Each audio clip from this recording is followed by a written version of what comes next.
Assalamualaikum warahmatullahi wabarakatuh. Sekarang kita belajar tentang miologi ekstremitas inferior. Ekstremitas inferior atau kaki bawah merupakan sistem kompleks yang mengandung banyak otot, tendon, sendi, dan saraf yang berfungsi penting dalam mendukung postur tubuh, berjalan, berlari, dan mengubah posisi tubuh.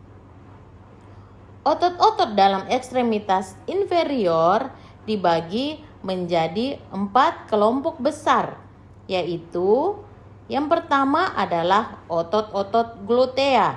Otot-otot glutea ini terletak di daerah bokong atau panggul.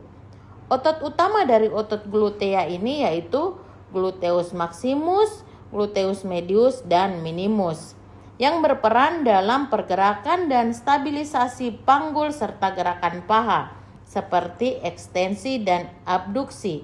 Yang kedua adalah otot-otot femoris. Otot-otot femoris itu terletak di bagian paha depan, termasuk kelompok otot quadriceps yang berfungsi meluruskan lutut, dan juga termasuk otot hamstring yang berperan dalam menekuk lutut dan menggerakkan paha ke belakang. Yang ketiga adalah otot-otot cruralis. Itu otot terletak di bagian tungkai bawah dari lutut hingga pergelangan kaki, meliputi otot tibialis anterior, gastrocnemius, dan berfungsi untuk menggerakkan pergelangan kaki dan jari-jari kaki seperti fleksi, ekstensi, dan stabilisasi.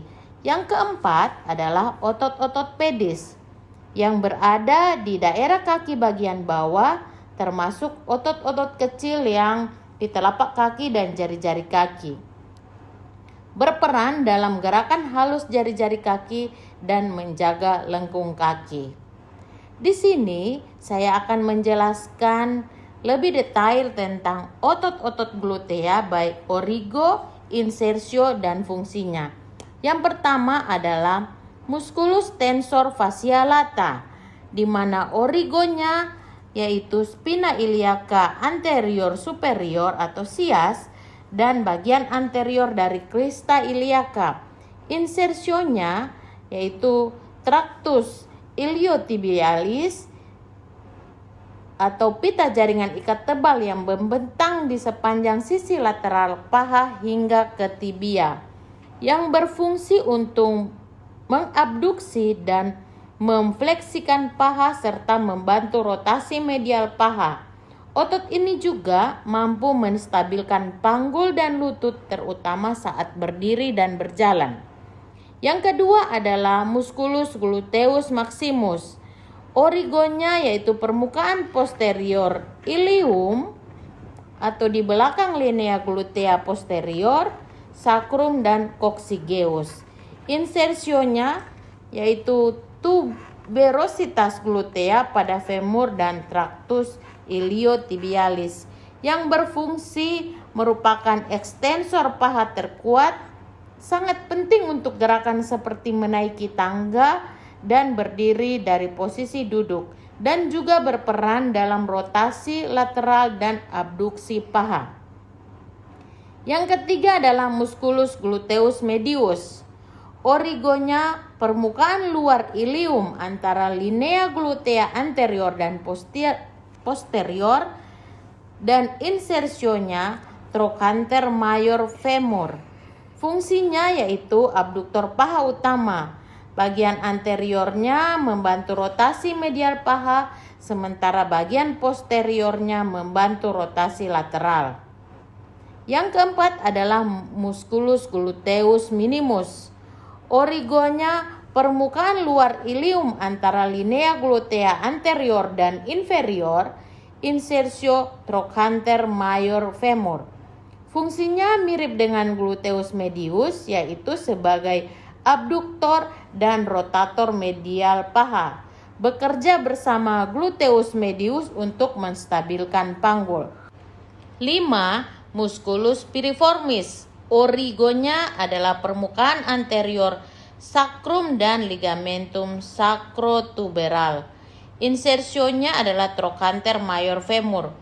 Fungsinya sebagai rotator lateral paha dan abduktor paha saat paha difleksikan. Otot ini adalah salah satu dari otot-otot rotator eksternal. Keenam adalah musculus gemellus superior. Origonya adalah spina ischiadicum, insersionya trochanter major femur dan fungsinya sebagai rotasi lateral paha. Yang ketujuh adalah musculus gemellus inferior. Origonya yaitu tuberositas ischiadicum, insersionya adalah trochanter major femur dan fungsinya adalah rotasi lateral paha. Kedelapan adalah musculus obturator internus. Origonya adalah permukaan dalam membran obturator dan tulang di sekitarnya. Insersionya adalah trochanter major femur. Fungsinya yaitu rotasi lateral paha. Yang kesembilan adalah musculus quadratus femoris. Origonnya adalah batas lateral tuberositas ischiadicum dan insersionya adalah crista intertrochanterica pada femur. Fungsinya adalah rotasi lateral paha dan stabilitas sendi panggul. Terima kasih.